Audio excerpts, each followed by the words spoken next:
పని చేస్తారు? నేను మేస్త్రి పని చేస్తాను సెంట్రింగ్. వ్యవసాయం ఇట్లా ఉందా? ఉన్నది ఎకరం. ఇట్లా ఇప్పుడు కాంగ్రెస్ వచ్చి 3 సంవత్సరాలు అవుతుంది. ఎట్లా ఉంది రైతుల పట్ల కానీ రైతాంగం పరిస్థితి ఎట్లా ఉంది? రైతుల పట్ల కేసీఆర్ది బాగుంది. రేవంత్ రెడ్డి పరిపాలన విశ్వాసం. ఆయన ప్రభుత్వం చాలా చిన్నాలంగా ఉంది. ఏ విషయంలో మంచిగా బోనస్ ఇస్తుందట, రుణమాఫీ చేసిందట. బోనస్ అంటే రుణమాఫీ అందరికి కాలేదు, కొందరికి అయింది. ఇక బోనస్ అంటే దాదాపు మనకు ఇక్కడ జనగాం జిల్లాలో సన్న ఒడ్లు ఎవరు పెట్టలేదు. దాదాపు పెట్టిన వాళ్ళకి కూడా ఎవరికి పర్లేదు. పడ్డాయి అంటారు కానీ ఇంతవరకు పర్లేదు అంటారు. మరి అది ఎంతవరకు వాస్తవం తెలియదు. ఇక ఇప్పుడు నిన్న మొన్న రేవంత్ రెడ్డి ఏమన్నాడంటే నీళ్ళు లేవు కదా సార్, ఎట్లా పండించాలి పంటలు అంటే మీరు రథం చల్లుకొని పండించుకోరని చెప్తున్నారు. మీరు ఎట్లా ఏ విధంగా చూస్తారు? ముఖ్యమంత్రి ఆయన మాటేనా ఇది? అది ఆయన మాట్లాడే పద్ధతి అది కాదు. మొన్న ఏదో లైవ్లో విన్నాను. రేవంత్ రెడ్డి ఒక ముఖ్యమంత్రి అట్లా మాట్లాడే పద్ధతి అయితే కాదు అది. కాకుంటే మనకు వాటర్ వచ్చే సోర్స్ అని చేయాలి తప్ప అట్లా ఒక ముఖ్యమంత్రి ఉన్నప్పుడు రైతులకు అవిశ్వాసంగా ఉన్నాడు. కాళేశ్వరం నీళ్ళు ఏం రావు మాకు. ఇక్కడ ధర్మసాగర్ నీళ్ళు వస్తున్నాయి. అది ఇక్కం అంటారు. ఇంతవరకు 10 days నుంచి ఇంతవరకు లేదు. వర్షాలు లేవు. ఆ వాటర్ వస్తేనన్నా కొంచెం బోర్లు నుంచి మాకు కొంచెం ల్యాండ్లో కానీ కొంచెం పారే పరిస్థితులు ఉండు. అసలు ఆ వాటర్ కూడా వచ్చే పరిస్థితి కూడా లేదు ఇంతవరకు. ఇప్పుడు కనీసం ఒక నెల 15 రోజుల నుంచి కాలం పోయింది. వాటర్ సోర్స్ కూడా ఇంతవరకు లేదు. ఇంత ఇబ్బంది పెడుతున్నాం. మళ్ళీ రేవంత్ రెడ్డి గెలుస్తాడా? ఇక గెలుస్తాడని నమ్మకం లేదు. మళ్ళీ కేసీఆర్ రావాలి. ఆయన పరిపాలన బాగుంది. 99% కేసీఆర్ పక్కా గెలుస్తాడు. ఎందుకు గెలవాలన్నా, ఎందుకు రావాలి? ఏమేమి చేసిండు మీకోసం? మాకు రైతులకు ఆయన గెలిచిన కాల్చిన 10 ఏళ్ల నుంచి రైతు బంధు ఇచ్చిండు, రైతు బీమా ఇచ్చిండు. ఇప్పుడు అన్ని పథకాలు ఆయన వేసిండు. ఇప్పుడు దళిత బంధు కూడా పెట్టిండు. కరెంటు ఉచిత కరెంటు ఇప్పుడు కరెంటు సరిగా వస్తలేదు. కేసీఆర్ ఉన్నప్పుడు ఒక అరగంట కూడా పోలేదు మాకు ఇంతవరకు. రైతులకు చాలా బాగుంది. కేసీఆర్ ప్రభుత్వం చాలా బాగుంది. మీరు ఇప్పుడు దాకా చెప్పింది ఇప్పుడు ఏమైనా వస్తున్నాయి పథకాలు?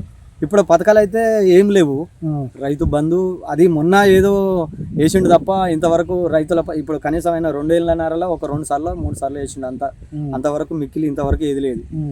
యాసంగికి బరాబర్ స్టార్ట్ చేసినామంటే కేసీఆర్ ఉన్నప్పుడు ఖచ్చితంగా ఈ దున్నుకాల సీజన్లో ఖచ్చితంగా అకౌంట్లో రైతులకు ఖచ్చితంగా పడేది. ఇప్పటి వరకు అయితే ఏం పడతలేవు. మొన్న ఏదో తప్పిదారి వేసిండు తప్ప వాస్తవానికి మేము చెప్పాలంటే ఇక రైతులు అయితే చాలా అదే రేవంత్ రెడ్డి మీద చాలా ఉంది. ఓకే, ఇప్పుడు కేసీఆర్ ప్రభుత్వంలో చూసినప్పుడు అయితే రైతులు సరే తెలివి వచ్చింది, మీకు రైతులు ఇట్లా అన్ని వ్యవసాయం చేసుకున్నాం.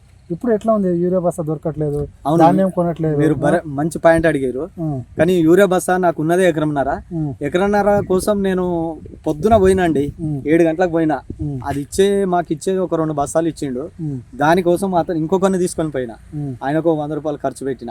మళ్ళీ సాయంత్రం 6 గంటల దాకా కూడా అదే యాప్ కోసం అని ఇదని జిరాక్స్లు ఇచ్చి ఆడ నిలబడి సొసైటీలో నిలబడి సాయంత్రం కనీసం 6-7 గంటల దాకా మాకు లైన్లో ఉంటే వచ్చింది.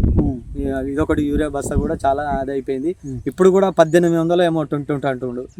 మళ్ళీ రాను 2100 2200 అంటుండు. అది కరెక్ట్ కాదు. వ్యవసాయం పట్ల చాలా ఘోరంగా ఉన్నది. అది చేసే ప్రభుత్వం అయితే ఇది రేవంత్ రెడ్డి ప్రభుత్వం అది కరెక్ట్ కాదని నేను అనుకుంటున్నా. వరంగల్లో మీకు రైతు డిక్లరేషన్ అని చెప్పేసి మధ్య ధరతోనే కొంటాం అన్ని చెప్పారు మీకు ఎలక్షన్ ముందు. ఇప్పుడు ఇలాంటివి చూస్తుంటే బాధ అనిపిస్తలేదు మీకు? చాలా బాధ ఉంది. ఒక్కొక్కరు మొన్న కల్లాల కాడ చూస్తుంటే చాలా ఘోరంగా ఉన్నది రైతులది. అర్థమైందా? ఇక చాలా దాదాపు అయితే ఊర్లలో ఎక్కడ పోయినా కేసీఆర్ మాటే తప్ప రేవంత్ రెడ్డి మాట ముచ్చటనే లేదండి. అసలు ఈ అన్ని మాటలు మాట్లాడుతుంది రేవంత్ రెడ్డి, అన్పార్లమెంటరీ మాటలు మాట్లాడుతాం. ముఖ్యమంత్రి ఇలా కావపడుతుండ మీకు? ఇది ముఖ్యమంత్రి చెప్పాలంటే ఆయన ఒక క్రికెట్ ఆడే బ్యాచ్ ఉంటాడు చూడండి, ఆ టైప్ లో ఉంటుండే ఆయన తప్ప ముఖ్యమంత్రి రేంజ్ ఎట్లా ఉండాలండి? కేసీఆర్ ఉన్నప్పుడు గట్లే ఉండేదా? ఒక గన్ను మెను తప్ప ఆయన కనీసం ఈయన ఒక మీటింగ్ పెడుతుండే ఇట్లా ప్రజలంతా ఊరికొస్తా ఉన్నారు.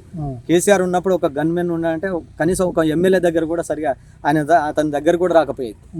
ఈయన ఒక రేవంత్ రెడ్డి ముఖ్యమంత్రి లెక్క లేడండి. ఒక కనీసం ఏది ఐటీఐ చేసి కాలేజ్ పోయే పిల్లలు లెక్క ఉన్నాడు ఆయన, అంతే. నేను బరాబర్ చెప్తున్నా.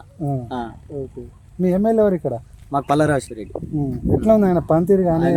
ఆయన ఇక వాస్తవానికి తెలంగాణ ప్రభుత్వం ఉంటే ఆయనే మాకు ఒక మంత్రి ఒక జనగామ జిల్లాకు ఒక చాలా అదే అయిపో మాకు మేము అనుకుంటున్నాము. కాకుంటే ఆయన అధికారంలో లేడు పాపము. ఆయన పల్లారాజేశ్వర రెడ్డి ఒక దేవుడు లాంటోడు మాకైతే. సో ఇప్పుడు వాళ్ళ ప్రభుత్వం లేదు, అధికారం కాంగ్రెస్ ప్రభుత్వం ఉన్నది. మీకేమైనా ఆపద ఉంటే మీరు వెళ్తారు కదా, అప్పుడు నాకు అధికారం లేదు, నాకు పైసలు లేదు అని ఇలాంటి మాటలు అలాంటి లేదండి. కాంగ్రెస్ వాళ్ళు పోయినా ఆయన ఒక హాస్పిటల్లో దేవుడు లాంటోడు, ఆదుకుంటుండు. బీజేపీ పోయినా ఎవరు పోయినా జనగామ జిల్లాకు మాత్రం చాలా బాగా చేస్తుండే ఆయన. మళ్ళీ గెలుస్తాడా? పక్కా గెలుస్తాడు. కాంగ్రెస్ వాళ్ళు సపోజ్ ఓటుకు 10,000 ఇచ్చి ఓట్లు ఏంటంటే ప్రజలు ఆటోమొబైల్ ఉన్నారా, లేదంటే ఇప్పుడు మళ్ళీ పల్లారాజేశ్వర రెడ్డి వాళ్ళు కాంగ్రెస్ వాళ్ళు ఓటుకి 20,000 అని పల్లారాజేశ్వర రెడ్డి 1000 ఇవ్వకపోని. ఆయన చాలా మంచి వ్యక్తి, ఆయన పట్ల విశ్వాసం ఉన్నది, ప్రేమ ఉంది. ఆయన ఏ విలేజ్కి వచ్చినా ఒక ప్రాణదాత, ఆరోగ్యానికి ప్రాణదాత. ఒక పార్టీ అని లేకుండా ప్రతి ఒక్కరికి ఆయన సాయం చేస్తుండు, మంచి చేస్తుండు. ఇతనే ఉన్నాడండి. మొన్న పాపం అపెండిక్స్ ఆపరేషన్ అయింది, బయట చేసుకుంటే ఎంత కనీసం ఒక 10 లక్షలు అవ్వండి. ఆయన ఫ్రీ ట్రీట్మెంట్ జరిగింది. ఆయన చాలా మంచి వ్యక్తి.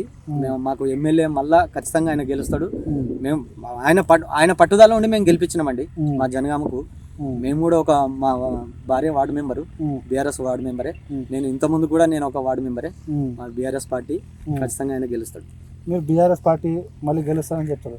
రేవంత్ రెడ్డి ఒక వైపు నుంచి ఏమో బీఆర్ఎస్ పార్టీ ఖతం అయిపోయింది, వాళ్ళు మళ్ళీ రారు, వాళ్ళ మొక్క కూడా మొలవనియను, ఇంకో 5 సంవత్సరాలు నేనే ఉంటా అని చెప్తాను కదా. మొన్న నేను ఒక లైవ్ లో విన్నా, ఇంకా 10 ఏళ్ళు నాదే అంటుండు. ఆయన అనుకోగానే కాదు కదా, ప్రజలు తీర్పిస్తారు ఇక్కడ. ఆయన అనుకున్నాడు కాదు, ప్రజలు తీర్పిస్తారు ఇక్కడ. అంతేనా కదా? ప్రజలతోటే మళ్ళా కేసీఆర్ ముఖ్యమంత్రి అవుతాడు, రేవంత్ రెడ్డి పోయి ఎక్కడో ఉంటాడు. చూడండి, ఇది వాస్తవం. 6 గ్యారెంటీలను మీకు చెప్పారు, ఒక గాలికి వదిలేసి అవునవును మాజీ ముఖ్యమంత్రిని ఘోరంగా పెడతాను. అసలు మీకు ఏమనిపిస్తుంది? అసలు నేను అనుకుంటానండి, రేవంత్ రెడ్డి అనేటైన ఒక ముఖ్యమంత్రి అగనెస్ట్ మాజీ ముఖ్యమంత్రి కావచ్చు. సరే, ప్రజలు కూడా అనుకున్నారు. ఏమనుకున్నారంటే కొంచెం తీర్పు ఉండాలనుకున్నారు. ఆ తీర్పు ప్రకారంగా మార్పు ఉండాలనుకున్నారు. ఆ మార్పు ప్రకారంగా చేస్తలేడు కదా ఆయన. ఎక్కడ పోయినా కేసీఆర్ ఉంది. ఇప్పుడు మొన్న వరంగల్లో ఒక మీటింగ్ పెట్టిండు కేసీఆర్, పెద్ద సభ పెట్టిండండి. కాంగ్రెస్ను ఒక మాట కూడా రేవంత్ రెడ్డి నన్నలే, ఒక మంత్రిని అనలే, ఉప ముఖ్యమంత్రిని అనలే, ఎవరిని అనలేదండి. ఏమన్నా ఒక పార్టీ పేరే తెలియదు. ఈ పనులు చేస్తా అన్నారు. మహిళా సంఘాలకు ఇప్పుడు ఏంది 2,500 ఇస్తా అన్నాడు, ఆడవాళ్లకు స్కూటీలు ఇస్తా అన్నాడు, నిరుపేదలకు 10,000 ఇస్తా అన్నాడు మంత్లీ. అవి కూడా లేదు. అవే తప్ప ఆయన కేసీఆర్ ఇవే చెప్పిండు తప్ప ముఖ్యమంత్రి తిట్టలే. ముఖ్యమంత్రి అనేటైనే ఇట్లా తిట్టొద్దండి. నాకైతే చండాలంగా అనిపిస్తుంది. ముఖ్యమంత్రి అట్లా తిట్టకూడదు. నాకు చాలా బాధ అనిపిస్తుంది. సరే, నువ్వు చేస్తే చేస్తుండొచ్చు, నువ్వు అనుకుంటున్నావు, కానీ ప్రజలు అనుకోవాలి కదా. ప్రజల తీర్పు ఉంటుంది అక్కడ, వేరే వాళ్ళ తీర్పు ఉండదు. ఇప్పటికైనా గుర్తుపెట్టుకో ఖబర్దార్ ముఖ్యమంత్రి రేవంత్ రెడ్డి, మీ పరిపాలన ఇప్పటికే ఖతమైందని నా ఉద్దేశం అనుకుంటున్నా. ప్రజలు కూడా అదే తీర్పు చేస్తారు. నువ్వు మళ్ళీ పోయి ఎన్నో కూర్చుంటావు.